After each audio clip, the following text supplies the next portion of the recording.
होते, आई वडिलांनी शाळेत घातले, मी शाळेत जात होते, मला काही रस नव्हता अभ्यासामध्ये, करायचं म्हणून मी करत होते. 9वी मध्ये माझे जवळचे नातेवाईक काका म्हणाले, मला चक्कर मारायला खाली घेऊन गेले, मला म्हणाले तुझे आई वडील 10वी शिकले, तू पण काही शिकणार नाही. हे एक वाक्य मला पुरेसं ठरलं, आज मी डॉक्टरेट पर्यंत येऊ शकले. काय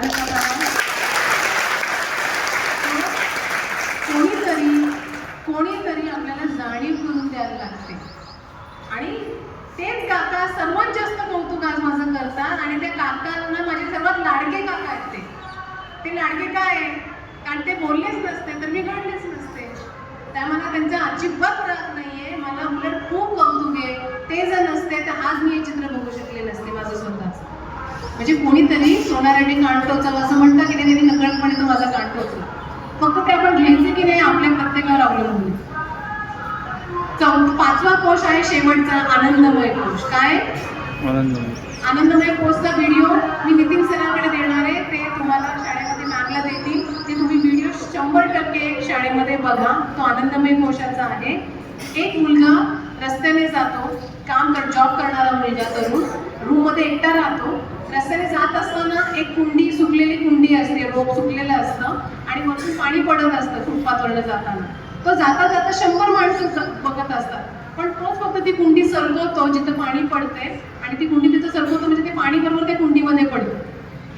100 जणांनी बघितले पण त्यालाच वाटलं ते करावं असं की ती कुंडी बाजूला सरकावी. तो पुढे निघून जातो. नंतर त्याला एक कचरा जे नाही हातगाडीमध्ये ते कचरा नेतात, तो कचरा वेचणाऱ्या बायका असतात, तर ती हातगाडी त्या बाईला फुटपाथवर चढवायची असते. तर बाकीचे लोक बघत असतात, पण हा त्या बाईला मदत करतो, फक्त उचलायला थोडासा धक्का देतो आणि ती गाडीवरती येते.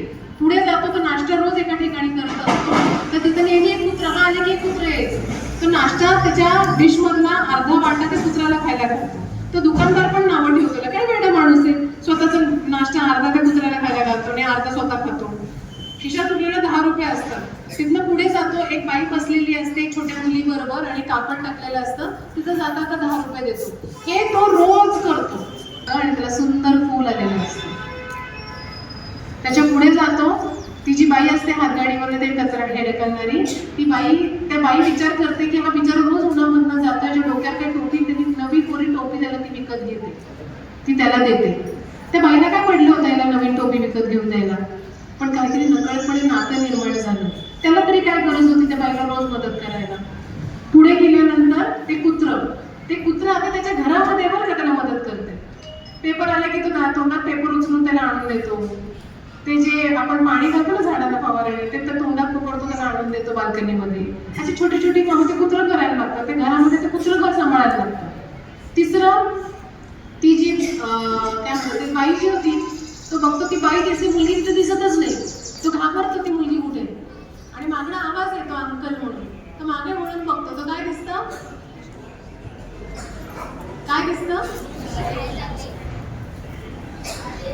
ती छोटीशी मुलगी स्कूल युनिफॉर्म मध्ये त्याला दिसते. रोज 10 रुपये तो तिथे टाकत होता, ती आई ती शाळेची फी भरते, त्या फी भरण्यामुळे ती स्कूल युनिफॉर्म मध्ये ती मुलगी दिसते.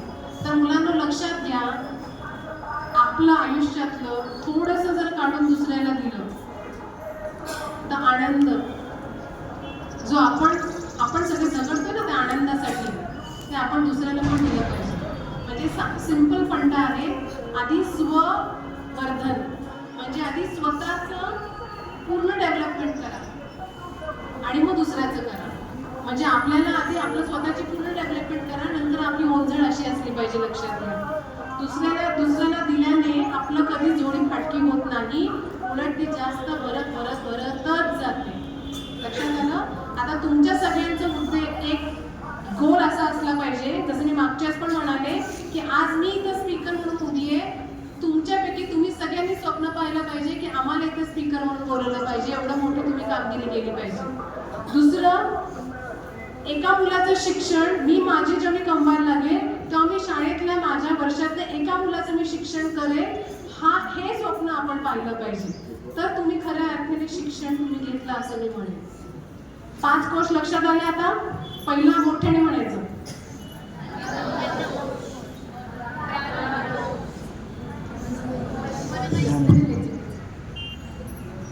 परत बघितलं का तुम्ही पोषण अन्न देत नाही बरं याचा. हां पहिलं